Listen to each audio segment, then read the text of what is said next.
or an understanding that consolidates this victory of yours.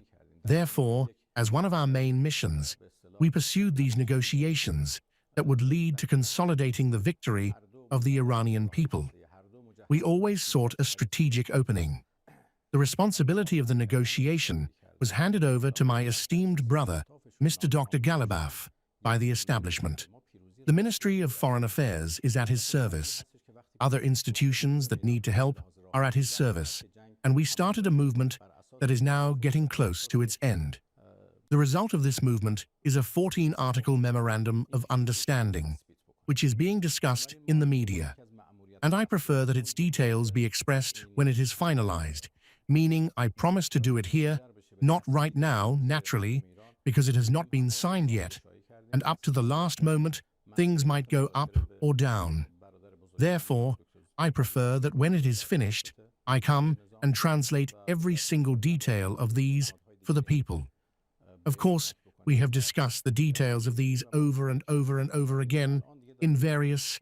Therefore, I prefer that when it is finished, I come and translate every single detail of these for the people.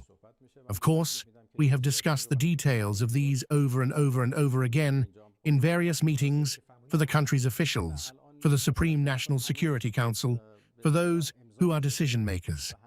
Instructions have been given to us, specific phrases have been moved around, and we have followed all of this.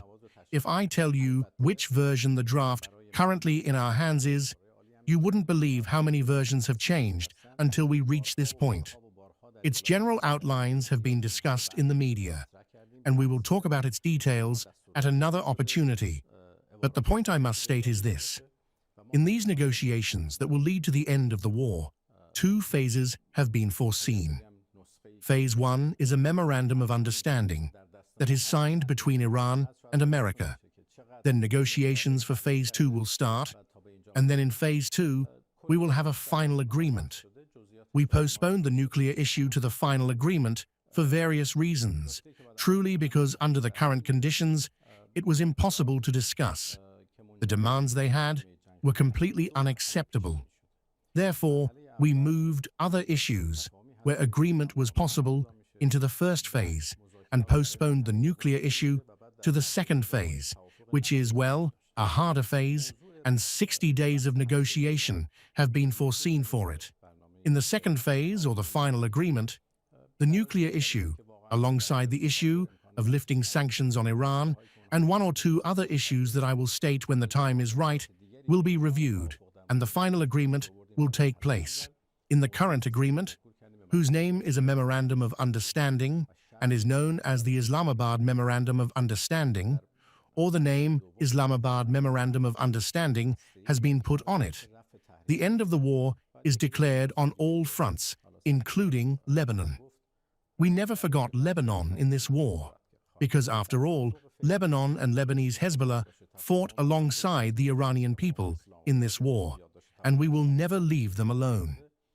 In the ceasefire that was declared, the ceasefire was on all fronts, including Lebanon. Now never mind that the Zionist regime violated it, which Hezbollah answered. Whenever it was necessary, we answered. And this answer of ours itself, in my opinion, was another strategic achievement, that for the first time, we were the initiators of the attack to punish the regime that had deviated from its commitments. And this was recorded in the global arena as a strategic victory for Iran, that Iran showed it is not joking, and if necessary, not only does it not, now never mind that the Zionist regime violated it, which Hezbollah answered. Whenever it was necessary, we answered. And this answer of ours itself, in my opinion, was another strategic achievement, that for the first time, we were the initiators of the attack to punish the regime that had deviated from its commitments, and this was recorded in the global arena as a strategic victory for Iran, that Iran showed it is not joking, and if necessary, not only does it not fear war, but wherever necessary, it will use it. Therefore, the war on all fronts will end, including in Lebanon, and a commitment will be given that they will no longer initiate war, and threats, the threat or use of force, will not be used. Similarly, both sides will respect each other's sovereignty. And I think this is the first time, after 47 years, that America explicitly respects the sovereignty of the Islamic Republic of Iran and states this and puts it in writing. And it also asks us to mutually respect America's sovereignty. It commits not to interfere in Iran's internal affairs and asks us to commit not to interfere in its internal affairs, meaning from a completely equal position. And I think this is one of the most important clauses of this agreement, that respect is given to the Islamic Republic of Iran. Respect is given to the sovereignty of the Islamic Republic of Iran. And I think many will fully understand what this means, that they should completely leave the scene. Those abroad who might have pinned hopes. Well, there is the discussion of the Strait of Hormuz with its details, the discussion of lifting the naval blockade, the discussion of the next round of negotiations, which will include what topics, the discussion of Iran's quota, the discussion of lifting sanctions, the issue of reconstruction in the format of an economic reconstruction and development plan is brought up here, whose mechanisms will be agreed upon during the next negotiations. And now other issues that will happen, the discussion of Iran's blocked funds, for which a mechanism has been specified. These are the items that are in the Memorandum of Understanding, and in the first phase, an agreement is made on them. I state that when it is finalized and signed, I will definitely present the full details here and explain clause by clause, word by word even, what it means and what achievements it brings for us. I state that considering the time constraints you are under, and it is before the signing, you naturally have no intention to explain more details. Look, I must frankly state that this agreement has enemies, and at the head of them is the Zionist regime, and they are looking for pretexts to disrupt this agreement. I might at another opportunity state the details of the efforts the Zionist regime made during this time for this. Right now, entering into details creates a tense media atmosphere in which reaching an, meaning signing the agreement, could face difficulties. In the way that you observed in the past 2 days, or especially today, various texts are being presented by different media, different websites. Everyone claims this is the text, because this problem exists on the other side too, meaning the other side also has different texts being presented, different claims are being brought up, and in the region it is the same. Therefore, the Americans, I saw they said this, and we on this side said that currently no form of these texts has any validity, and the speculations taking place in the media, we are not in a position to. Therefore, the Americans, I saw they said this, and we on this side said that currently no form of these texts has any validity, and the speculations taking place in the media, we are not in a position to confirm any form of them. And I advise that they truly allow calm and the psychological atmosphere of the country to prevail so we can reach the best agreement possible. When I say the best agreement possible, it is because when we move toward an agreement which is a matter between two sides, negotiation, which is a matter between two sides, we reach an agreement when both sides have a level of satisfaction. Necessarily, this is not always 50-50, but ultimately, both sides must have reached a point of satisfaction to consent to the understanding. There is no agreement and no accord where one side wins 100 and the opposing side 0.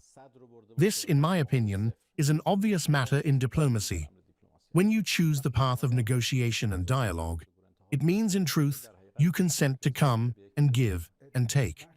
One of the points, because regarding the developments of the past 72 hours, you pointed out that I should say, well, we witnessed that some threats were also made, and an atmosphere of psychological and political pressure was attempted to be created for Iran.